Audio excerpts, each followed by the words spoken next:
네, 오늘은 믿음의 계승이라는 제목으로 함께 말씀 나누도록 하겠습니다.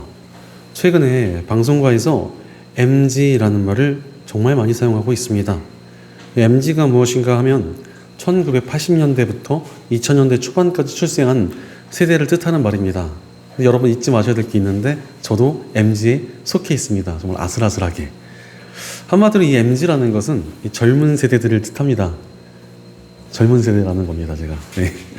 그런데 이 점점 MZ 세대라는 말이 뭔가 좀 조롱에 가까운 의미로 쓰이고 있는 것 같습니다.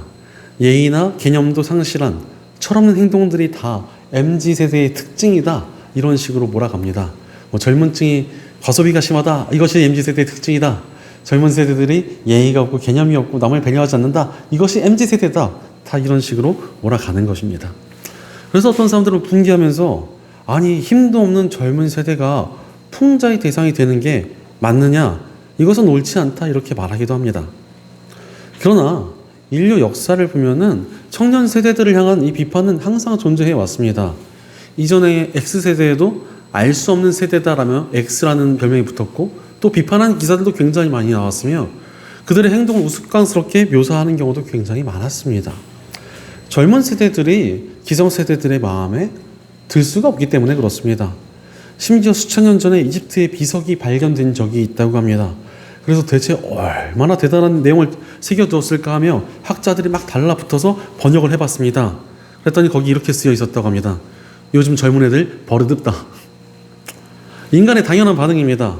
저도 이제 나이가 서서히 들어가면서, 물론 아직 젊은 세대지만 나이가 조금씩 들어가면서 가끔씩은 젊은 세대들이 이해가 안 됩니다. 왜 저럴까 싶기도 합니다.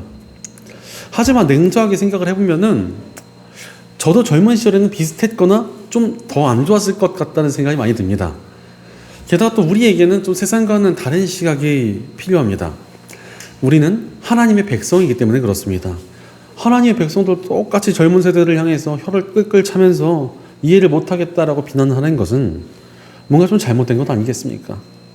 믿음이 있고 하나님의 백성이며 사명자들인 우리가 세상과 똑같이 젊은 세대들을 향해 비난하고 있는 것은 뭐가 잘못돼도 한참 잘못된 것입니다.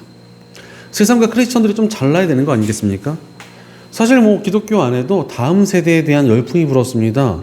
젊은 세대, 다음 세대를 잘 키워야 된다는 목소리가 굉장히 많았었습니다. 하지만 점점 다음 세대는 다른 세대가 되었다라는 한탄의 목소리가 나왔습니다. 이전 세대와 너무나 다른 성향을 가지고 있는 세대이기 때문에 그들은 쉽게 변화시킬 수 없다는 겁니다. 그런데 말씀드린 것처럼 인류 역사에서 새로운 세대는 항상 특이한 세대였습니다.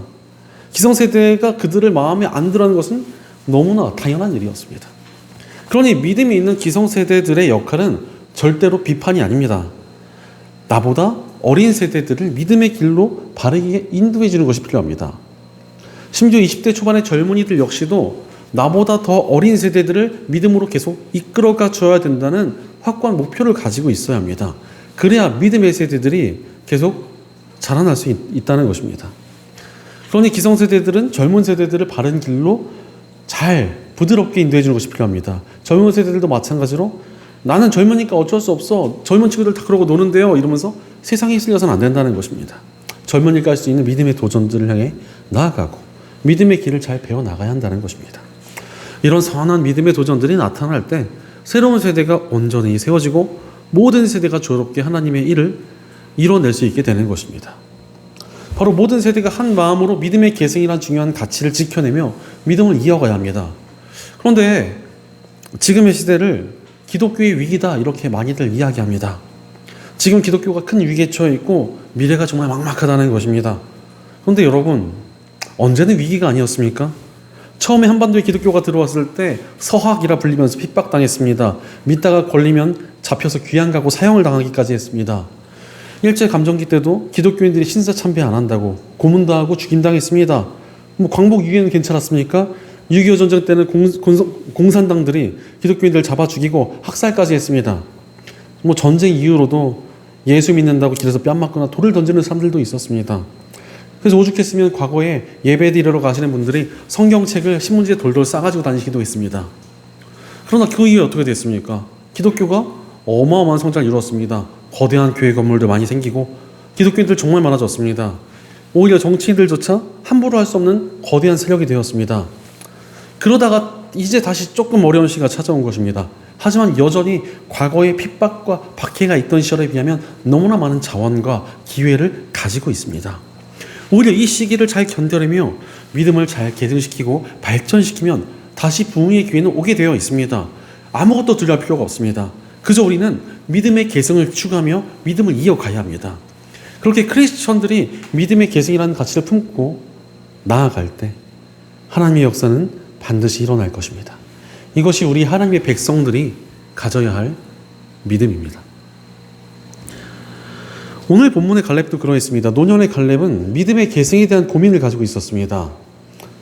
그래서 오늘 본문 16절을 보니까 그때 갈렙이 기랴세벨을 쳐서 점령하는 사람은 그의 딸 악사와 결혼시키겠다고 말하였다라고 말씀하십니다.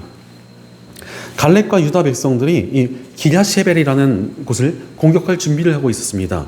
이 기랴세벨이라는 곳은 학자들이 사는 곳이라는 뜻을 가지고 있는 곳으로서 전략적으로 뛰어난 이들이 많지 않았을까라고 추측을 하기도 합니다. 그러다 보니까 좀 점령하기가 많이 어려웠겠죠. 그래서 갈렙이 공약을 하나 겁니다. 이곳, 이 기랴세벨을 점령하는 사람을 내 딸 악사와 결혼시키겠다 이렇게 약속을 한 것입니다. 실제로 역사나 동화 같은 데서 종종 나오는 이야기가 비슷합니다. 판타지 소설에도 이런 얘기 되게 많이 나오죠. 마왕을 물리치면 공주와 결혼시켜주겠다. 비슷합니다. 실제로 갈렙은 유다 지파라는 거대한 공동체의 리더였고 그의 딸과 결혼한다는 것은 그의 후계자가 될 수 있다는 의미였습니다.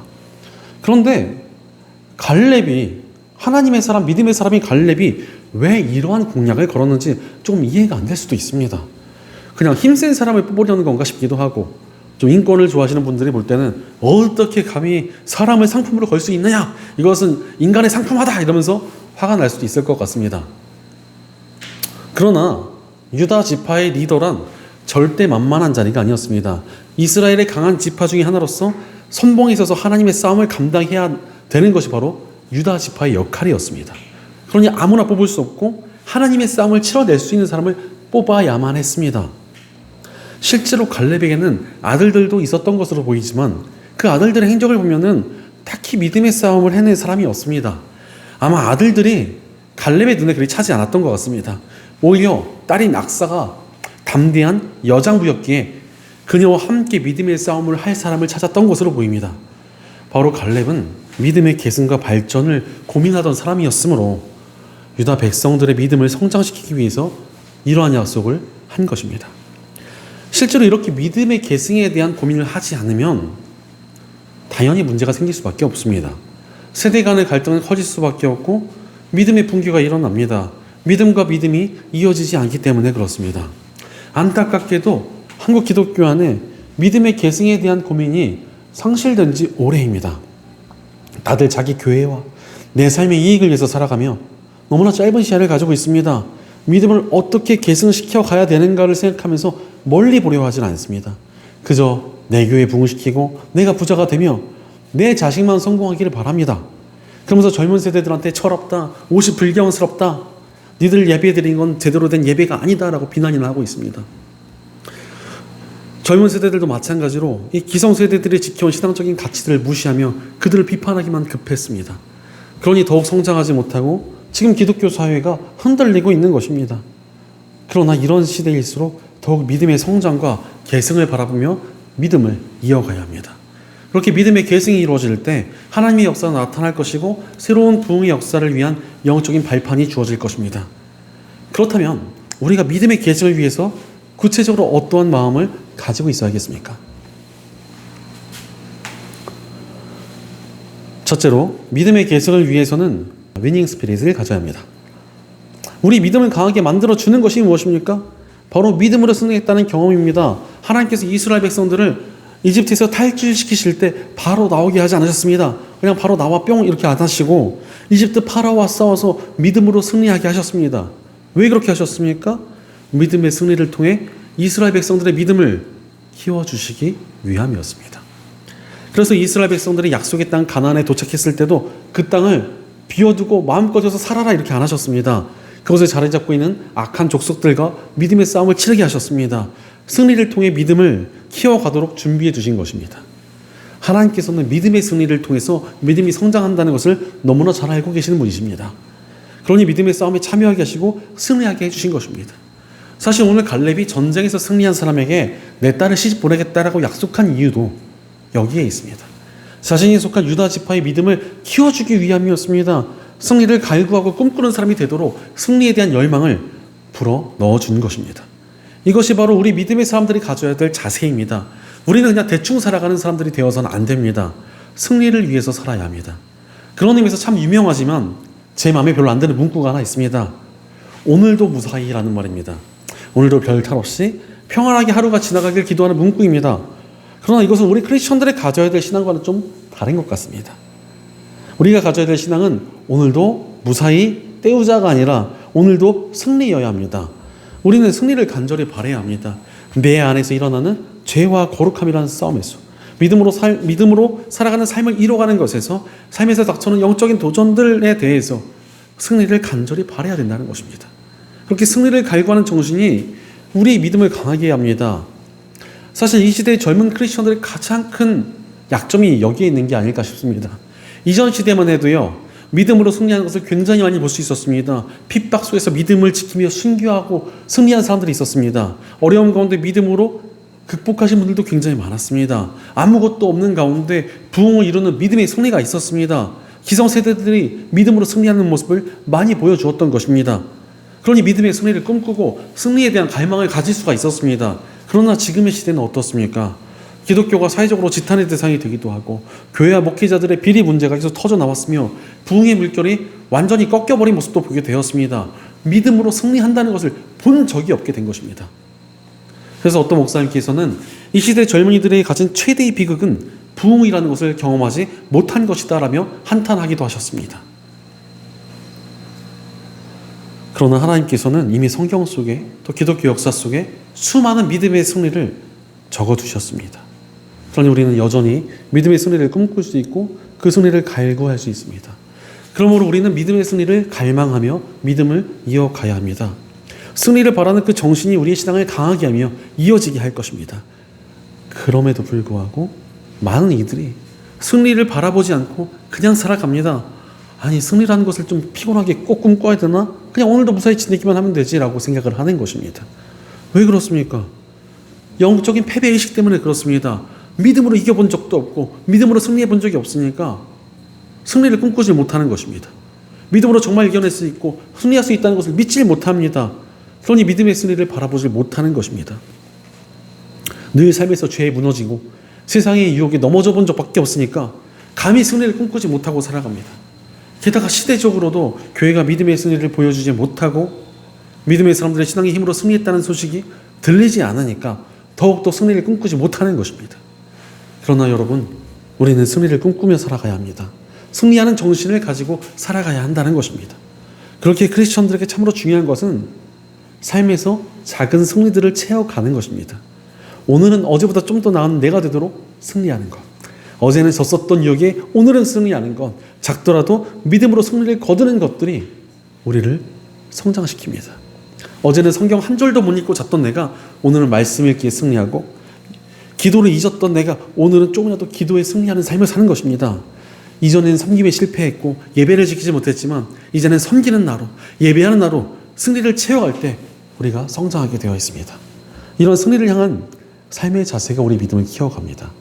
게다가 우리 크리스천들 중에서 그 누구도 승리를 못할 사람이 없습니다. 우리에게 복음의 능력이기 때문에 그렇습니다. 복음이 무엇입니까? 불가능을 바꾸는 능력입니다. 예수님의 십자가는 용서받을 수 없는 죄인을 용서해 주셨습니다. 게다가 예수님의 부활은 죽음이라는 절대적인 절망에 대해서 승리하셨다는 것을 증명합니다. 즉 복음은 우리의 모든 불가능을 바꿔서 승리케 하시는 하나님의 능력입니다. 그러니 복음 안에 있는 우리는 승리를 꿈꿀 수 있습니다.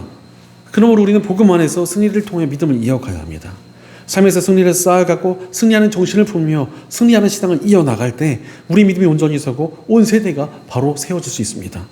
실제로 오늘 본문 17절을 보니까 갈렙의 형제 그나스의 아들 온니엘이 그곳을 점령하였으므로 갈렙은 자기의 딸 악사와 결혼시켰다라고 말씀하십니다. 갈렙의 약속을 믿고 유다 지파의 온니엘이라는 사람이 승리를 거둡니다. 온니엘은 용감하게 싸웠고 승리하여서 갈렙의 딸 악사와 결혼을 하게 되었습니다. 이렇게 온니엘을 택한 것은 정말 잘한 일이었습니다. 훗날 온니엘은 이스라엘 최초의 사사가 됩니다. 이스라엘의 수호자가 된 것입니다. 그리고는 메소포타미아의 구산 리사다임이라는 왕에게 승리를 거둡니다. 승리로 훈련되고 승리의 정신으로 무장이 되니까 더 큰 승리를 거둔 것입니다. 실제로 메소포타미아는 철병거로 무장한 굉장히 강력한 적이었습니다. 그러나 승리의 정신을 품은 이스라엘 앞에서 무력하게 무너질 수밖에 없었습니다. 마찬가지로 크리스천들의 승리의 정신을 품고 나아가면 악한 마귀도 강해 보이던 세상도 힘을 잃고 하나님과 함께하는 우리 앞에 무릎 꿇을 것입니다. 그러니 승리의 정신을 품으며 믿음을 이어가야 합니다. 승리의 정신이 우리를 강하게 하기 때문입니다. 2009년에 전 세계 축구 팬들이 주목하는 유럽 챔피언스 리그 결승전에서 바르셀로나와 맨체스터 유나이티드가 맞붙게 되었습니다. 그런데 맨체스터 유나이티드는 백전노장의 감독인 알렉스 퍼거슨이 이끌고 있었던 반면 바르셀로나는 젊은 신예 감독인 펩 과르디올라 감독이 이끌고 있었습니다. 게다가 그 전해인 2008년에 맨체스터 유나이티드는 바르셀로나를 무너뜨린 전적도 있었기 때문에 다들 맨체스터 유나이티드의 승리를 예측했습니다. 심지어 맨유의 퍼거슨 감독은 바르셀로나가 자신들이 이길 확률은 키가 169cm밖에 되지 않는 바르셀로나의 에이스 메시가 헤딩골을 넣을 확률과 같다며 자신감을 보여주었습니다. 그리고 경기 시작 전 바르셀로나의 젊은 감독은 선수들을 불러 모으고 영상을 하나 보여주었습니다. 바로 결승전이 오기 전까지 지금까지 승리했던 수많은 승리의 장면들을 다 모은 영상을 보여주며 이길 수 있다, 너희가 해낼 수 있다, 이런 자신감을 불어넣어 주었습니다. 그리고 정말 그 경기에서 메시가 헤딩골을 넣으며 바르셀로나는 우승을 차지합니다. 그 후 모든 대회에서 우승을 하며 굉장히 오랜 시절 황금기를 누렸습니다. 승리의 정신이 팀을 강하게 한 것입니다. 크리스천들은 더욱 그렇습니다. 우리가 승리의 정신을 품을 수 있는 근본이 어디에 있습니까? 불가능이 없으신 하나님이 우리와 함께 하신다는 그 사실이 우리가 승리할 수 있는 이유입니다. 그러니 우리가 승리의 정신을 가진다는 것은 하나님을 신뢰하는 것이라 할 수 있습니다. 하나님께서 함께 하시면 승리할 수 있기 때문입니다. 그래서 승리의 정신을 가진다는 것이 굉장히 중요합니다. 하나님의 능력을 의지하여 승리할 수 있다는 이 정신이 지금까지 얼마나 많은 크리스천들을 바로 세우고 믿음으로 승리하게 하며 믿음을 이어가게 했는지 모릅니다. 핍박과 박해와 어려움이 있었어도 믿음을 지키며 전할 수 있게 만들었습니다. 어떠한 난관도 이겨내고 승리할 수 있는 힘이 되어 주었습니다. 그러므로 우리는 하나님을 신뢰하는 승리의 정신을 통해 믿음을 이어가야 합니다. 하나님 안에서 승리의 정신을 가지고 믿음으로 굳건히 있어서 믿음을 계승해가는 저와 여러분 되시기를 간절히 축원합니다. 둘째로 믿음의 계승을 위해서는 구하는 것의 가치를 알아야 합니다. 여러분, 믿음의 삶이라는 것이 무엇입니까? 하나님께 나의 모든 필요와 능력을 구하며 살아가는 것입니다. 그냥 살아가는 것이 아니라 하나님을 의지하며 그분께 구하며 살아가는 것이 신앙이라는 것입니다. 그래서 오늘 말씀의 갈렙은 좀 의아한 행동을 합니다. 자신이 아끼던 딸을 시집 보냈는데도 별걸 안 해주었습니다. 강한 힘과 영향력을 가진 아버지가 굉장히 척박한 땅을 조금 줘가지고 딸을 시집 보냈습니다. 이유가 있었던 것 같습니다. 구하는 것에 중요성을 가르쳐주기 위함이었습니다. 자, 오늘 보면 18절을 보니까 결혼을 하고 나서 악사는 자기 남편 온니엘에게 아버지에게서 밭을 얻어내라고 재촉하였다. 악사가 나귀에서 내리자 갈렙이 딸에게 물었다. 뭐 더 필요한 것이 있느냐라고 말씀하십니다. 악사가 결혼하자마자 남편인 온니엘을 닥달합니다. 바로 자신의 아버지인 갈렙에게 더 좋은 땅을 달라고 구하라며 재촉한 것입니다. 좀 약간 상황이 좀 안 맞지 않습니까? 갑자기 결혼한 지 얼마 안 됐는데 장인어른한테 가가지고 뭐 더 달라 이러기 좀 민망하잖아요. 저도 결혼한 지가 얼마 안 됐는데 그렇게 하라고 그러면 좀 못할 것 같아요, 사실. 그래서 아마 갈렙과 악사가 좀 짠 게 아닌가 이렇게 생각이 듭니다. 갈렙은 사위 온니엘이 자기에게 좀 뭔가를 구하길 기다렸던 것 같습니다. 하지만 온니엘은 욕심이 없었는지 악사랑 결혼한 것만으로도 난 너무 좋아, 저 같나요? 그래서 아무것도 구하진 않았는지 이 악사가 끝내 자기가 직접 나서서 재촉을 한 것입니다. 이 온니엘로 하여금 구하는 것의 중요성을 알게 하려던 훌륭한 방법이라고 추측이 됩니다. 사실 우리 크리스천들에게도 구하는 것이 굉장히 중요합니다. 우리는 하나님께 나의 필요를 구해야 됩니다. 또한 우리는 하나님께 능력도 구해야 됩니다. 마찬가지로 승리도 우리의 능력으로 하는 게 아니라 하나님께 구해야지 얻는 것입니다. 그러니 하나님께 구하여서 받는 훈련이 굉장히 중요합니다. 많은 크리스천들이 기도를 잃어버리고 열심을 잃어버리는 이유가 무엇입니까? 하나님께 구하며 살아가는 자세를 잃어버려서 그렇습니다. 그러나 믿음의 계승은 구하는 신앙을 회복할 때 나타납니다. 바로 우리는 하나님께 구하는 신앙을 회복함으로 믿음을 이어가야 합니다.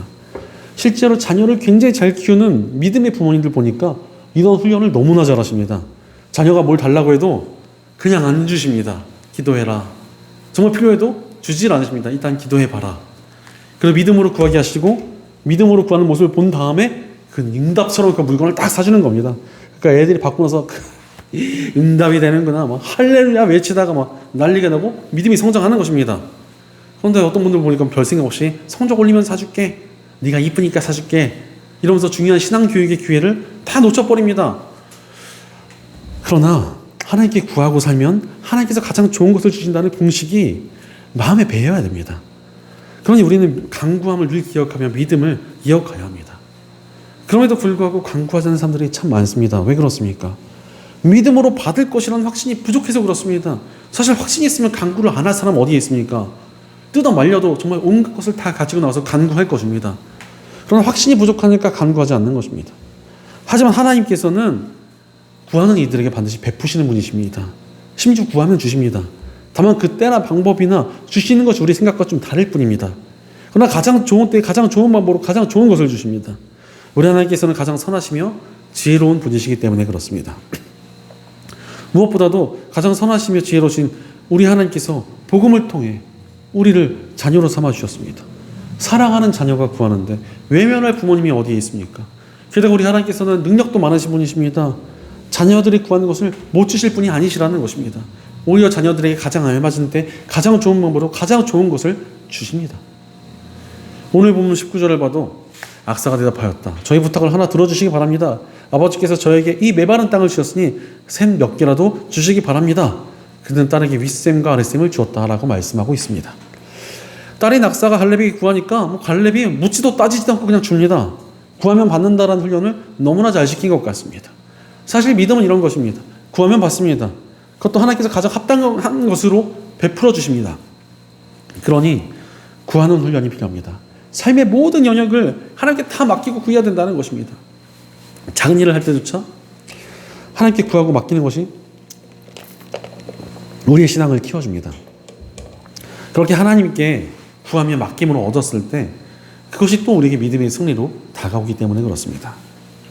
그러니 점점 더 승리의 정신을 가지고 더 구하게 되며 더욱 믿음이 성장하는 선순환이 일어나게 됩니다. 그러므로 구하는 훈련을 해야 됩니다.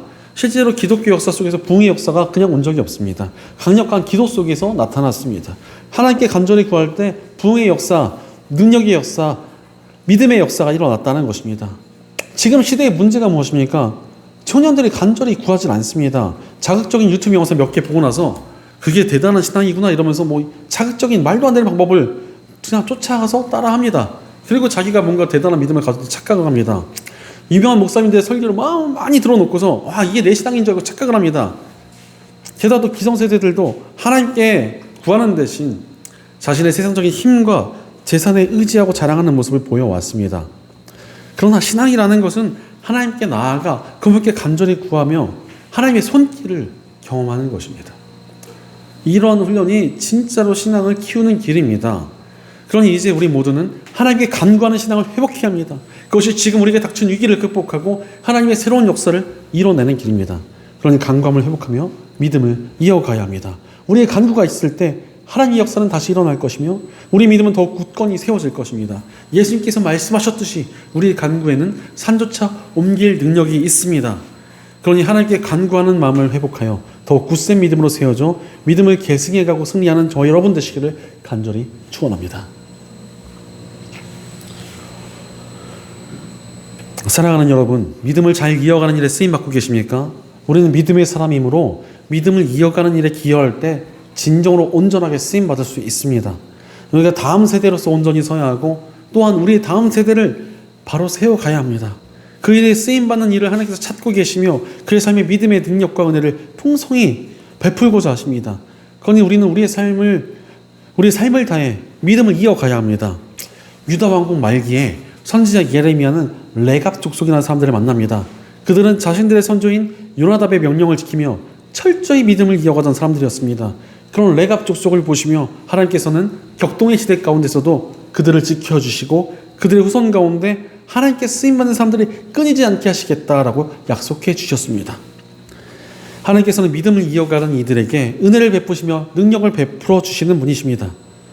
그러니 우리가 진정으로 쓸모있고 능력있게 살아가려면 믿음을 이어가야 합니다. 우리가 믿음을 온전히 계승해 갈 때 우리를 통해 다음 세대가 바로 서게 될 것입니다. 나아가 교회 공동체가 온전히 하나가 되고 더 굳건히 세워질 것입니다. 그러니 새로운 역사와 다시 올 부흥의 역사 가운데 우리가 쓰임받게 될 것입니다. 하나님의 놀라운 역사와 교회 가운데 우리가 주역으로 사용될 수 있을 것입니다. 그러니 하나님을 신뢰하는 마음으로 승리의 정신을 가지고 늘 하나님께 간구하는 믿음을 이어감으로 하나님께 쓰임받는 삶을 살아가며 믿음을 계승해가는 신실한 백성들로 세워지는 저와 여러분 되시기를 주의 이름으로 간절히 축원합니다. 기도하겠습니다. 우리에게 믿음을 주시고 믿음으로 우리를 세워가시는 하나님 감사합니다. 하나님께서 우리에게 믿음을 주셨음에도 우리가 믿음의 세대를 온전히 세워나가는 일을 소홀히 하지는 않았는지 우리의 삶을 돌이켜봅니다. 그러나 이제 우리가 믿음으로 바로 서기 원합니다. 하나님께서 우리에게 승리를 주심을 신뢰하며 승리의 정신을 가지고 살아가게 하옵소서. 응답하신 하나님 바라보며 늘 간구하는 우리가 되게 도와주시옵소서. 믿음으로 바로 서서 믿음을 이어가는 우리가 되도록 우리를 사용하여 주시옵소서. 우리의 공동체 가운데도 함께 해 주셔서 우리가 믿음으로 함께 서서 서로를 끌어주고 세워주고 따라가며 믿음을 잘 계승해 나가는 공동체가 되게 하옵소서. 늘 우리에게 믿음을 주시며 온전케 하시는 우리 주 예수님의 이름으로 기도드립니다. 아멘.